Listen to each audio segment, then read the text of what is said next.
बाबा गुरबचन सिंह जी हर प्रकार से हर वर्ग के मानव को सही राह दिखाना चाहते थे। ऐसा करने के लिए वो हमेशा तैयार रहते थे। एक बार आप निरंकारी संतोख सरोवर के पास वाली कई एकड़ बंजर भूमि के पास खड़े थे।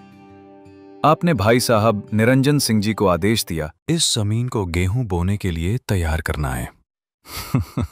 इसके लिए कल सुबह से निरंकारी कॉलोनी व आसपास के सेवादारों को साथ लेकर इसके कंकड़ पत्थर निकलवा दो और फिर जो पड़ोस में ही खाद का कारखाना है उसके बेकार पानी का वेग मालिकों की आज्ञा लेकर इस जमीन की तरफ मोड़ दो। जब जमीन तैयार हो जाए तो मेरे पास आकर बीज ले लेना।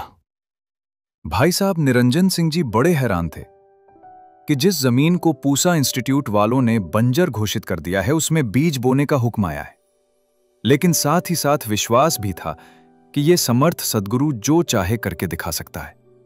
जब कुछ दिनों में उस जमीन को समारा गया तो हुजूर ने फरमाया, मुझे एक महापुरुष कुछ बढ़िया किस्म का बीज दे गए हैं। मैं चाहता हूं कि इस बीज से और भी बीज तैयार करके किसान भाइयों में बांटे जाएं। हमारे देश के किसान मेहनत तो बहुत करते हैं, लेकिन अच्छा बीज या खाद आदि से अनजान होने के कारण कुछ हाथ नहीं लगता। सो आप इस बीज को इस जमीन में बो डालो, दातार सब ठीक करेगा। हुजूर बाबा जी के वचन सुनकर पास खड़े सब सेवादारों को विश्वास हो गया कि ये सच्चा पातशाह जन कल्याण के लिए कितनी दूर की सोच रहा है, इसलिए ये बीज अवश्य प्रफुल्लित होगा। हुक्म मानकर निरंजन सिंह जी ने अपने साथियों को साथ लेकर उस धरती में बीज बो दिया।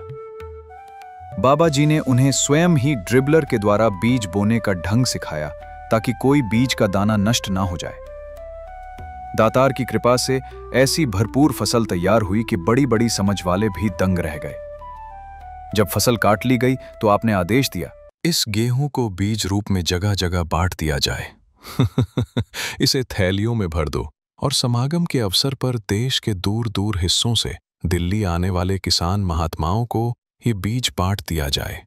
इस प्रकार ये स्वस्थ व उत्तम बीज सारे देश में फैल जाएगा और भरपूर फसल प्राप्त करके किसानों के जीवन में खुशहाली भी आ सकेगी। आपके आदेशानुसार ऐसा ही किया गया।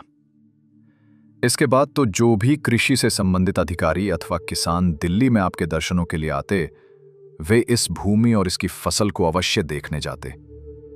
जब सेवा, श्रद्धा और सद्गुरु के मार्गदर्शन का संगम होता है तो बंजर जमीन भी सोना उगलने लगती है और समाज में खुशहाली फैलती है। सेवा से कर्म शुद्ध होता है, श्रद्धा से मन निर्मल होता है और सद्गुरु के वचनों से दिशा मिलती है। यही तीनों मिलकर जीवन रूपी बंजर भूमि को भी आध्यात्मिक और सामाजिक समृद्धि में बदल देते हैं।